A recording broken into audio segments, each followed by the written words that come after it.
As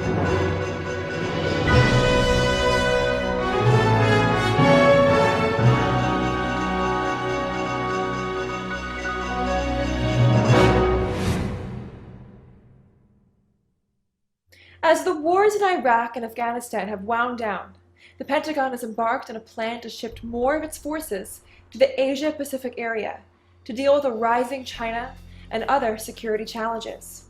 The move is often referred to as the rebalance or pivot to Asia.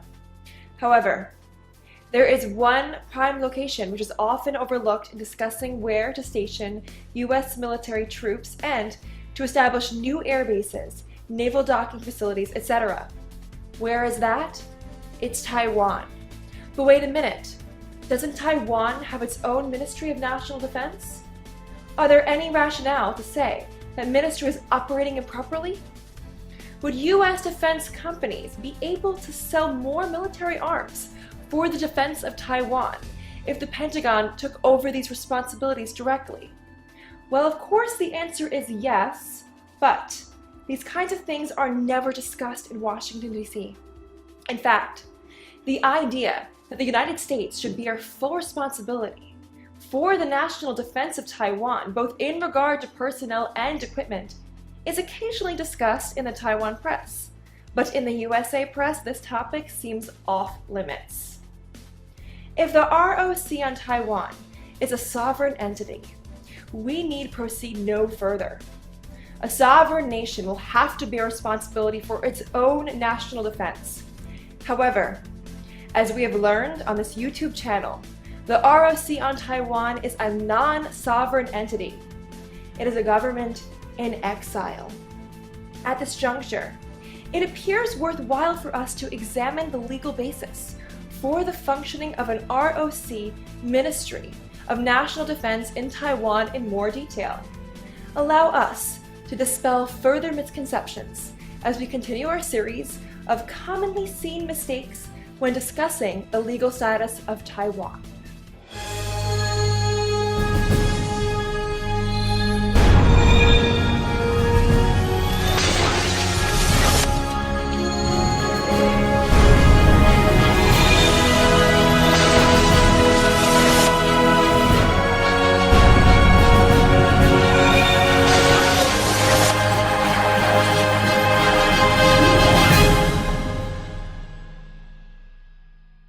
Commonly Seen Mistakes, Part 4.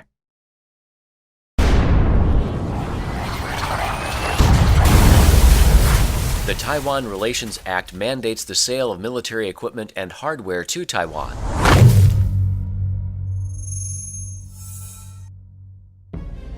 The Taiwan Relations Act uses the terminology of provide or make available to.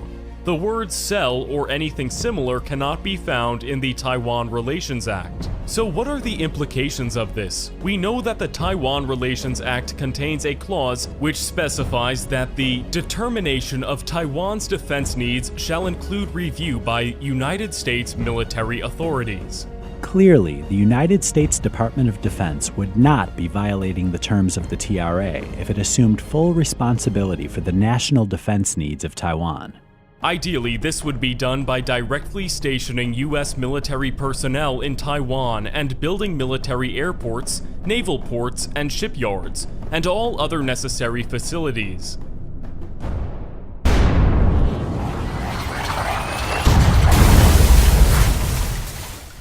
Under the One China policy, the maintenance of an ROC Ministry of National Defense on Taiwan is fully authorized. The U.S. Congressional Research Service has confirmed that the U.S. executive branch has never recognized PRC sovereignty over Taiwan. Moreover, under the One China policy of the United States, there is no country called Republic of China. The San Francisco Peace Treaty of 1952 did not award Taiwan to the Republic of China. Additionally, the Taiwan Relations Act does not recognize the existence of an entity called Republic of China after January 1, 1979.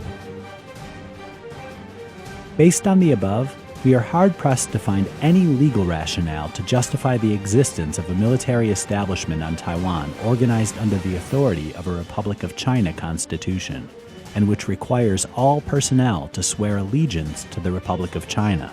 We are forced to conclude that such arrangements are clearly a gross violation of the One China policy of the United States and the Senate-ratified San Francisco Peace Treaty.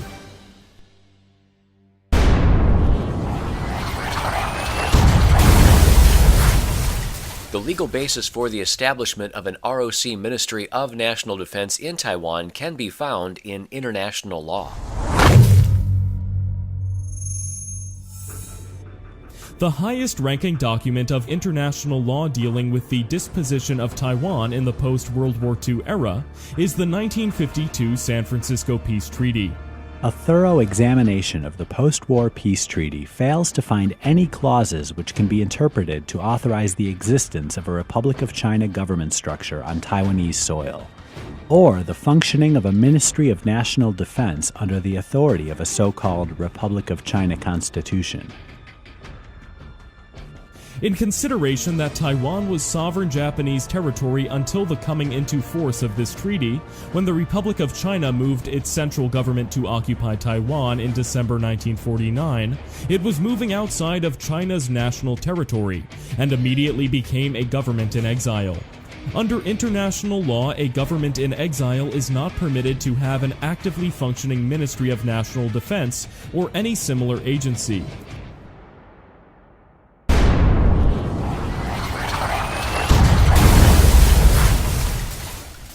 As a non-sovereign nation, the ROC on Taiwan is qualified to have military conscription policies.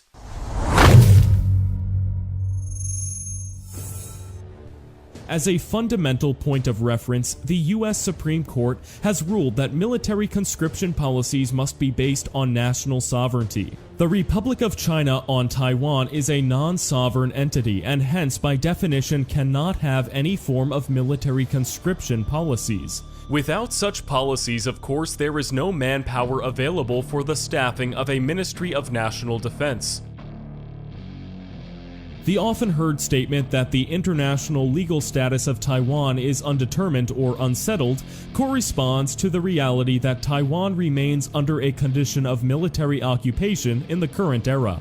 To put this in historical perspective, it cannot be repeated often enough that at the most basic level, Taiwan is territory conquered by the United States, which has not yet reached a final political status. So what does this mean? Is Taiwan independent? Or is Taiwan a part of China? Either the ROC or the PRC? Or is Taiwan part of some other country? The answer to all of these questions is no. In the current era, Taiwan remains as occupied territory. With this understanding, it is then important to note that both the Hague and Geneva Conventions forbid military conscription in occupied territory. The SFPT has placed Taiwan under the jurisdiction of USMG. In relation to Taiwan's defensive needs, our conclusion must be that under the Common Defense Clause of the U.S. Constitution, the United States Department of Defense should take full responsibility for Taiwan's national defense. This would include personnel, equipment, and all other matters.